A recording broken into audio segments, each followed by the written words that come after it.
Welcome to Show, Don't Tell, a podcast by TelScreen's team of Wes Harris and Kent Harris, sharing their stories of being in the eye care industry in their unique, punny style with facilitator Christy.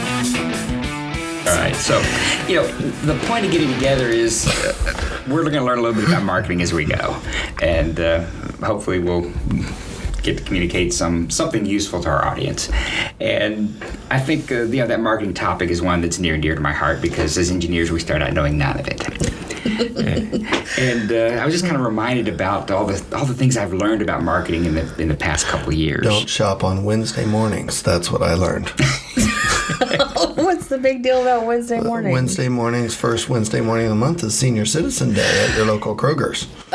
So don't shop on Wednesday mornings. See, I wouldn't know that. So marketing works on senior citizens at least, and don't cross paths. I'm not to that speed yet. When I accelerate to that level, and I'll go on Wednesday mornings. Yeah, it's competitive shopping. Is that why it's $5 sushi day on Wednesdays? I don't know, but it's Mondays in Lexington. At least that's what Caitlin told me. Okay.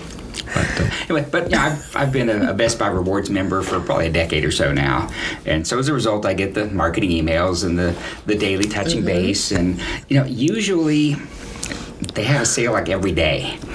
It's a Best Buy 3-day sale. It's a 4-day savings event. It's a Cyber Monday sale. And today's email was the Best Buy 24-hour flash sale. And I said, okay, so it sounds like there's something here I need to go check out. What does Best Buy have? What kind of tech am I missing? Okay, I guess that works. And earlier this year, I went out and, I'm getting older. I'm over 55. And so I went to Dick's Sporting Goods and I bought my pickleball paddle. And, once you do that, then I might as well be a Dick's Sporting Goods Rewards member because, you get a few percent back. And, it kind of makes sense. And so naturally, I'm now getting the Dick's Sporting Goods emails that tell me all about the Under Armour apparel that's on sale or, this Other shoe. things I think you might need to go along with that pickleball paddle. And today's email was Dick's Flash Sale. Of course. And as the marketing professionals say... Hang on, no, stop. Somebody did not think that all through. All exposure is good exposure. Oh, my God. And ladies and gentlemen, this is where we are right now. Welcome to the podcast of Show Don't Tell. And maybe it's tell but don't show. Okay. Center. Okay, so back to... I can't even say it. So, is all exposure good exposure? Debate. Come to www.telscreen.com where the latest version of Tell Don't Show podcast is debuting. Okay. All exposure is not good exposure. Take that up with the people who design hospital gowns. Okay, so whether or not a whole exposure is good exposure. So honestly, this is why PR firms exist. So you have public relations that can help take a bad situation and make it good, or a good situation to make it greater. They know how to be the classic quote unquote spin doctors, right? Because we want to always put a positive spin on it. What can we do to leverage this for our good, not our demise? I see jail time. Okay, whoever is handling Dick's Sporting Goods marketing, we should talk. You think you can do better than that? Honestly, no. I mean, every guy is going to be like, actually, depending on the imagery that goes with that word, right? Mm-hmm. Now, if the ladies are getting it, they're like, maybe I should check this out. But all the guys are laughing. All the guys are laughing. The guys are totally laughing. But whether or not all exposure is good. So when you look at, first of all, you are getting somebody's attention. But then it's like, then what? So while attention, we all like to get attention, we also, if we're marketing, we want to make sure that there's an objective behind it and the next step for that. So if you are accidentally getting attention like somebody's flash sale, and I did not actually open the email. Trench coats half off. it could be anything under that Every coat. time I see flash sale, I think of flash cubes with little cameras. Flash cubes. Pat's over here. We need to get him an extra mic. Yeah. Set up the camera. Set up the mic. I'll get one out if you want. Yeah, that'd be great. No. No, he says no all the time, but he's over here talking to us. Are you recording? Mm-hmm. You are? Yeah. Sorry. We have editors for that. Hey, I don't need it. I gotta go here in a few minutes. Irritate the faculty at the University of Louisville.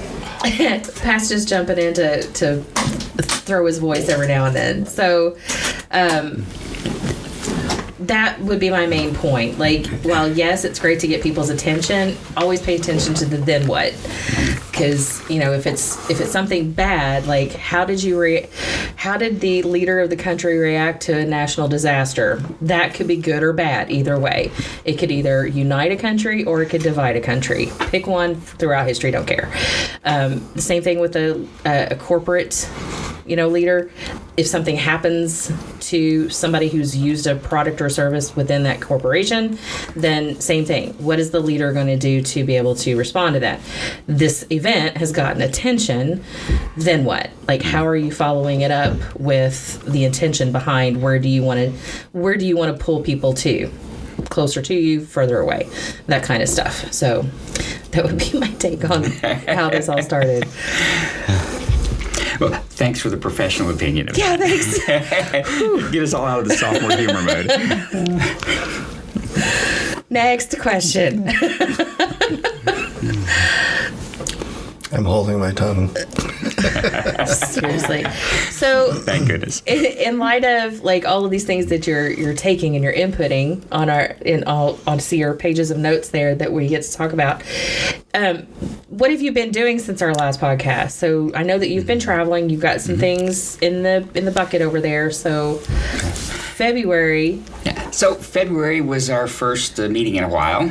So we went to Austin. The royal we. I went to Austin, Texas, and had a chance to. The TOA Summit meeting is usually our first meeting of the year, and in fact, it was the second to the last meeting before COVID shut us down in 2020. So I think it's only appropriate that we're kind of jumping back in with a good TOA meeting again. And if you've never been, whether you need Texas CE hours or not, it's worth it to go for the barbecue. The hamburgers, the hot dogs, the spread, it's worth it for that. And the sauce on our equipment. The sauce on our equipment. We put that on the side. But at the TOA meeting, I happened to have a booth that was located right next door to the 44 Farms buffet lunch and dinner spread. Oh, just happened. Just happened to be on the corner next to the food and across from the doors of the bathroom. So, plan ahead, right? Perfect positioning, honestly. And one of my first visitors was, I think I can actually say his name, Dr. Mark Allen from Texarkana. And he said, Wes, I just want to stop by. We've been talking back and forth for 2 years now. I just want to stop by and see what I bought. Because I know you guys are coming next week to my office to install, but I thought I'd just kind of like to see what I bought. Yeah, nice. So I guess the point is we've got Zoom, we've got all the COVID response measures to sort of kind of be there in person and still be able to show people how things work and what the software does and what the equipment looks like. But there's nothing like an in-person meeting just to get together, shake a hand, and after the hand sanitizer, blah blah blah. Sure.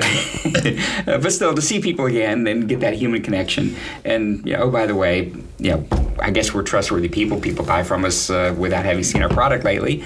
But it is a chance to push the buttons, see the screen. Well, it's a totally different buying experience whenever you can look at the things and touch it and feel it and see how shiny it is. Like it's all brand new and it's this size and it'll fit here and it does all these cool things. And unless you've got a ton of ways to portray that experience virtually, which we don't. Like you don't get the absolute full experience. It's great to have that one-on-one and ability to try it out. I think the most important thing that most doctors don't think about, most people, is they're looking for a piece of equipment to do a certain thing. But the question is, are you buying expertise or are you buying a box of equipment? And I had some years ago, he's now deceased, Herman Ginger from Pine Bluff, Arkansas. That was a question he asked me at a booth back in eons ago at an exhibit in Dallas, Texas. 2001. Well, that's eons ago. There's so many people here that in different companies appear to be the same equipment. How do I know which one to buy? And he was serious in his question. And the answer was, well, you can buy equipment from anybody, but what you want is expertise for your practice. Because it's in your application of that equipment is where the real value is. How do you know you're getting expertise? And that's part of what an exhibit should be, allow a doctor to determine is I'm getting expertise from these folks I don't get from someplace else. Yep. And so recommendation to folks, you're not going to look at equipment, you're going to look for expertise. And how would you know that? And how can we convey expertise? And that's the trick for marketing today. And that's the trick for marketing and marketing. Now, think about it. That's the same problem that an optometrist or ophthalmologist has. There's lots of optometrists I can choose to go to for eye care, but how do I know I'm getting expertise? And so you have optometrists that hang their framed diplomas on the wall. Purpose of that is to convey expertise.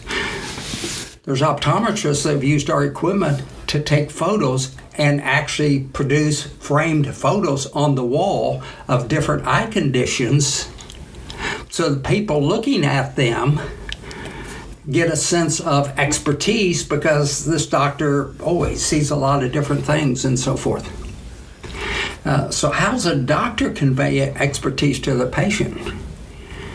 When they have imaging and can show an image, and in that image say, in a person without a particular problem, you wouldn't see this. What's a patient receiving? They're receiving expertise. And that's why we got into imaging, quite frankly, it's a way for doctors to convey expertise. So now, I know you won't believe this, but I'm not really trying to sell anything. Except expertise. Except expertise, yes. Which honestly, you should, like, the selling of your expertise isn't anything harder than having the conversation with somebody. Right. And problem solving, and you guys are discovering what their needs are and all that kind of stuff. Those goes into, classically, would be categorized as a sales conversation. So then how do we translate that to the marketing efforts? It can be tricky. Like, sure, there's a website, there's your social media, there's different ways to do it, but the good old-fashioned face-to-face conversations still cannot be beat. And they tend to be the most authentic. They're unfiltered by media. They're not scripted. They're here he comes again. What problem do you have for me today? But he doesn't need a mic. He doesn't need a mic. He scoots Wes out of the way. This is what happens. For doctors, for any of us, one of the best ways to know you're getting expertise is when the person who's delivering expertise can tell you, I can't solve that problem. When they can tell you something that there's not going to be a good solution or a reasonable cost solution. How many salespeople have ever told you to, well, I don't think my product's for you, based upon what you think you want? I personally have not had that experience very much. Yeah. And then I get myself into a situation where I may not be very happy about that. Well, we have told doctors before, after hearing why they want imaging, we have told doctors before, I don't think our product really is you're gonna be happy with it. And I'd rather have no customer than an unhappy customer. And we've said that many times, it's true. If my expertise can't help a doctor deliver better service to their patients, they're not going to be happy. And there's no advantage to us to have an unhappy patient or unhappy doctor. So, but expertise is related to what I know I can't deliver in terms of what you're seeking. And we have told doctors that. So. And some bought anyway, not paid. But they knew what they were getting. Yeah, that's true. Thoughts? So the other thing that you get out of face-to-face meetings is the stories that have nothing whatsoever to do with optometry, but are just fun to share. Yeah, like those that we've gotten from Pat before. So one of our customers in Texas sold or practiced, moved closer to her mom, who is late 80s. And now her mom doesn't really have the mental limitations, but she does need somebody to drive her around and get her places, a little bit of help with the daily life type stuff. So she decided, she was ready to close her practice, sell, and move. So she did. And she took her mom on a trip to Hawaii. I guess her mom's from Hawaii, lived there many years. And so thought it'd be great to take mom back to Hawaii. Nice. And yeah, great idea. And so they're in Hawaii and they're going out to a restaurant.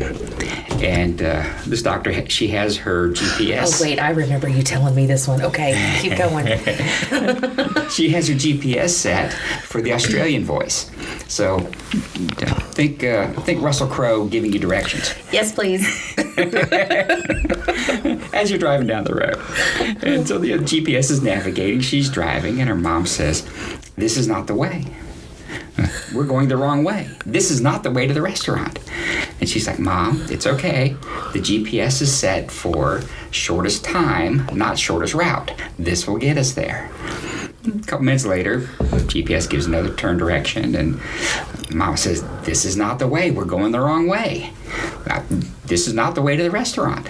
He's like, "Mom, it's okay. Be patient. We'll get there. The directions are taking us the shortest time. We'll get there." And about that time, the Australian voice says, "In 0.2 of a mile, turn right." And Mom says again, "We're going the wrong way."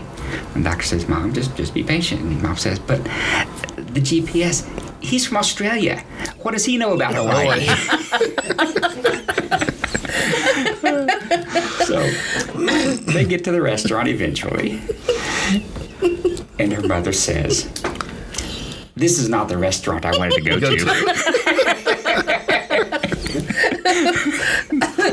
Like, yeah. So I guess fundamental principle is Mom was right. We're going the wrong way for the restaurant she wanted to go to. Sounds like an event terribly close to home, so I'm going to go. Hang a left down the hallway. So is this the same doctor that also had the experience of the waiting in line? Yes. Oh, do tell that one. Oh, I don't know. That's the story that reminds me of my mother-in-law, who's now departed. But apparently they had a craving for a local pastry, and they drove 30 minutes to get to the bakery that they wanted to go to. And Mom went in to go get what they needed, and the doctor parked the car and sat and waited. And about 20 minutes later, here comes Mom empty-handed. It's like, "Mom, where's the pastry?" She's like, "Well, they were out." Like, well, how long is it going to take them to make some more? Oh, about 5 more minutes, but I don't want to wait. After 20 minutes. Like, After a 30-minute drive and a 20-minute wait, you couldn't do 5 more minutes.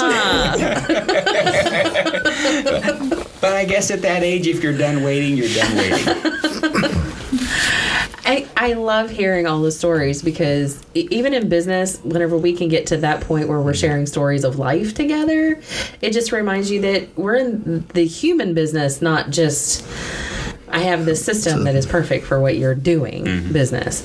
I love that. Any more good stories? What else you got? Well, I did get a call today that was a little bit unexpected from another Texas doctor who practices in a Walmart. And he was thinking about retiring in June. And apparently, maybe Walmart heard about that in advance, but his lease, which was up at the end of February, was not renewed. So now he's cleaning out his office today and, moving the equipment that he owns and leaving behind what they own. And so he's retiring just a little bit early. But, so the call to me was, how do I take this imaging system off the slit lamp? And then, since I'm obviously shutting down early, what can we do with it? So I said, well, we can do a consignment sale for you, make sure that you realize whatever residual value is in it. And happy to do that. Got a standard formula and spreadsheet and can run through, here's when you bought it, here's about what it's worth today. If you sold it to a new doctor who's taking over and didn't have to move it anywhere, then you'd probably realize this much money. And if you sold it to a used equipment dealer who has to take it out, check it out, upgrade it, sell it, install it, service it, support it, give a 30-day warranty to the next customer, you're probably going to get less, and maybe about this much. And then if we do a consignment sale and we take it back and we refurbish and we upgrade whatever needs to be upgraded, and now it becomes one of our pre-owned systems, then we can do that for you, and you will get about this much. And all you have to do is put these pieces in the box and send it to us, and we'll do the rest. So we have that opportunity now to do some more work for him, but it also means one more pre-owned system that now becomes available for a new home. Yeah. Whew. So I hope when I retire, number one, it's before I reach Pat's age, and number two, that it's not unexpected at someone else's whim. I retire every 40,000 miles, just to let you know. It's not Friday. There should be a pun jar with a fine in it. Seriously, and if y'all didn't catch that. I said I retire every 40,000 miles. So. Yeah, if you have to explain a pun, it's really, really bad. Retire. Okay, it was really bad. Welcome to my life, y'all. I'm on my best behavior today. I just want you to know. Yeah, you've been a little under the weather. Yeah, pretty much all the weather. Welcome to Louisville. Oh, that was the other thing I learned in Austin, Texas. What's that? They have mountain cedar fever. Oh, that's right. You didn't. It's not hay fever like we have in the Midwest. It's mountain cedar fever. And when your pollen counts are hitting triple digits, that is not a good day. 90 is high. It was over 250 on Friday when I was there. And I discovered I'm allergic to mountain cedar pollen. Yay! Which actually I did learn comes from a juniper tree. It's not a cedar at all. That's the name. Yeah, right now as we do this podcast, don't we all have like some physical issues going on? Right. Like, so Ken, you've got the sinus infection. Oh yeah, I've got it's firmly residing in my vocal cords, so I get the nice raspy voice. Thinking about trying out for The Voice right now.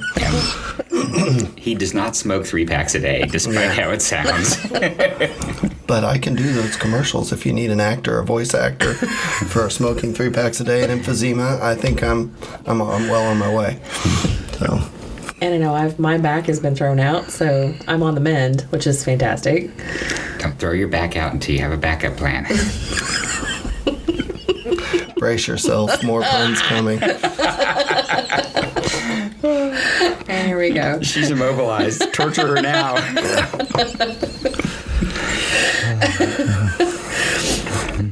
So as we wrap up this episode today, Don't you want to hear where I went? I went to University of Alabama to teach, to provide equipment for their laser course so that they can teach third year students how to fire a laser.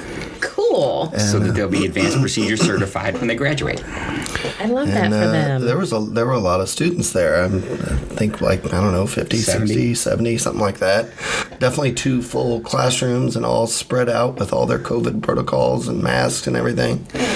So while I was there, I got to deliver equipment, have my car break down, have to fix the car in between the laser course. So, and then get back in time to pack stuff up and, of course, check on the systems, 14, 15 systems we got there and make sure they're all functioning well and then head out in a nice little 2-day extravaganza. And this is why I don't have pictures for social media. Nowhere in that list was there, let me take a picture of this for Christy. No. So I took a picture with You some did. students from the Rosenberg School of Optometry. And we've gotten some engagement on that. So thank you all for those who are following along on Facebook. University of Incarnate Word, where Dr. Sandra Fortenberry is the new dean of the optometry school. Shout out to her. And the second-year students did say, I wish we had an imaging system for our practicals. Yay! So just to plant that seed, the students like video. Well, yeah. I mean, I'm not in their industry. I'm not medical whatsoever. But even to me, it makes sense to be able to see it at that depth of here's what's going on. I'd probably be nerding out all day about it too. But I'm a marketing person. Gross eyeballs pictures are not my thing on a daily basis. maybe they should be. I'm not decorating my walls with them. So we did have one student who says, everybody who examines my eyes always mentions the little red dot. Can I see the little red dot? And I was like, sure, we've got 40X on this slit lamp. Let's crank that baby up. So in the limbic region, there's a little collection of blood vessels that kind of, twirl around a little bit and just make a little red dot. And So he has a little red dot. Yeah, she has a little red dot. Yeah. Interesting. Just on the boundary of the iris. So things that make you special. The kind you find in a secondhand store.